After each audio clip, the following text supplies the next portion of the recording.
Welcome to Cabin in the Woods. I'm Macy. I'm Bella. And I'm the host. In this podcast, we will talk about psychology, mental disorders, and signs and symptoms of neurodivergence in today's society. And disclaimer, we are not psychologists. We don't have a college degree of any kind. Before we start, I'm going to monologue about the history of depression. Modern depression stems from a disorder previously known as melancholia, which was seen as a form of something almost like psychosis, described as insanity accompanied by intense sadness.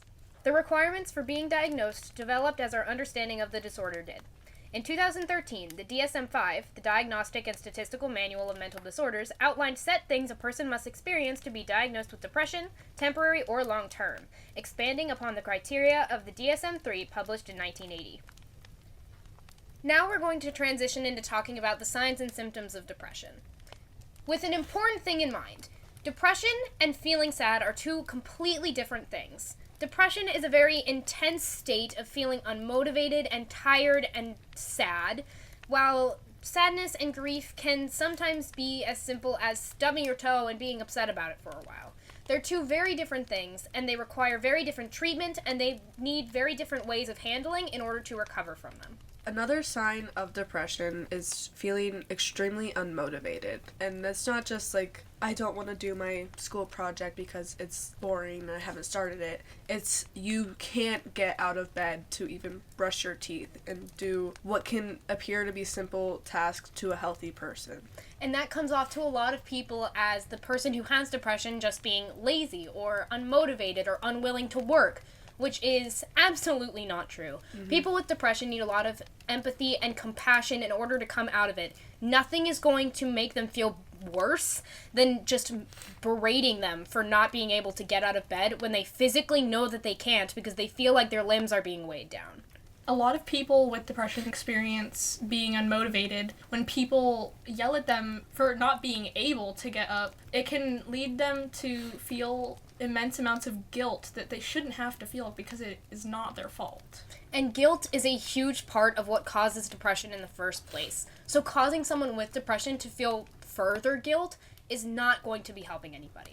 Yeah, it's just going to cause them to spiral into a deeper depression, which will just be even harder for them to get out of. A lot of people with depression don't want to reach out because they're worried that they're going to burden other people. Yeah.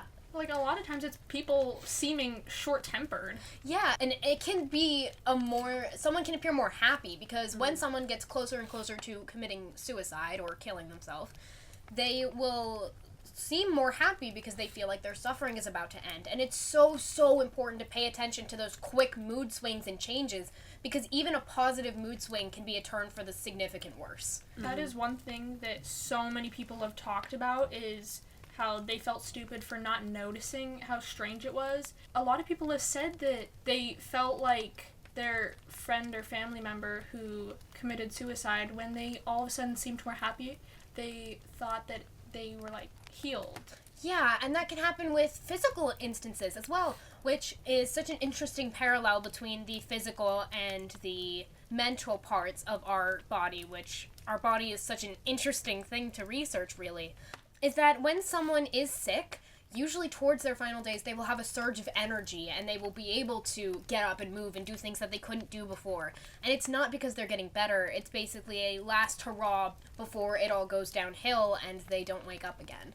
And that's why it's so important to pay attention to those things and understand and know the symptoms, because if you don't know them, you'll never be able to help someone recover before it's too late. With that being said, we're going to talk about the road to recovery now. Alright, here's where a little bit of my personal experience can come in. I have anxiety and I have GAD diagnosed, and the recovery process for mental disorders, at least with my experience, it's going to be different for everybody because we're all different people. But it can be very daunting to approach it, especially for young people and for children who aren't seen and taken as seriously as adults are in today's world, because it's such a huge piece to be messing with. Your brain is such a key part of who you are, and you are not you without your nervous system wearing your fancy meat suit. People who have these disorders will need to go through different forms of recovery, and some of those can include therapy, which I have experience with, and medication, which I also have experience with. medication can be such a daunting thing for someone because it's messing with your brain, and people can be worried that it's going to change your personality and who you are. But I'm going to say right now, it does not. It doesn't ruin your life. In fact, it makes it so much better, and you can really fulfill all the things that you thought you would never be able to do before. And I know it's not going to work for everybody, and everyone's going to have a different treatment plan. But people who need to recover from depression and things like depression, there will always be places for you, and at the end of this, we're going to give you a few.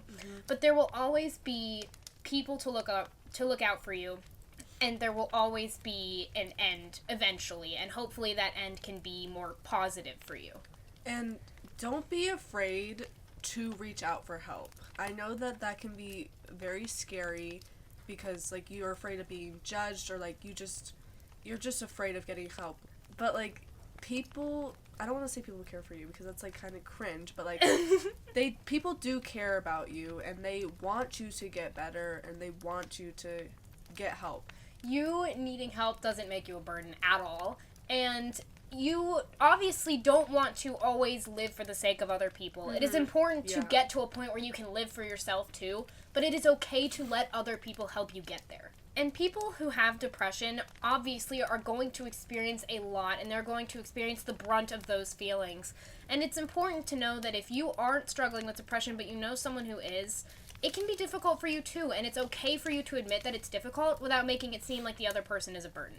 It is okay to feel like this is a difficult time in both of your lives without it being their fault. If you are seeking help, you can call the National Suicide Hotline, which is 988, or if you know somebody who is suffering from depression, or you recognize signs of them suffering, you can use Safe to Say to reach out to somebody anonymously so you can get this person help. And if you don't know what that is, because I know not everyone is, like, school age, but Safe to Say is a system that our school uses, and I know several other schools use, where you can report other people, especially children and people within your community of peers, as having issues so that they can be taken care of without them having to go through that difficult, do I tell them, do I not? Safe to Say is completely anonymous as well if you're worried about someone being upset with you for reporting them.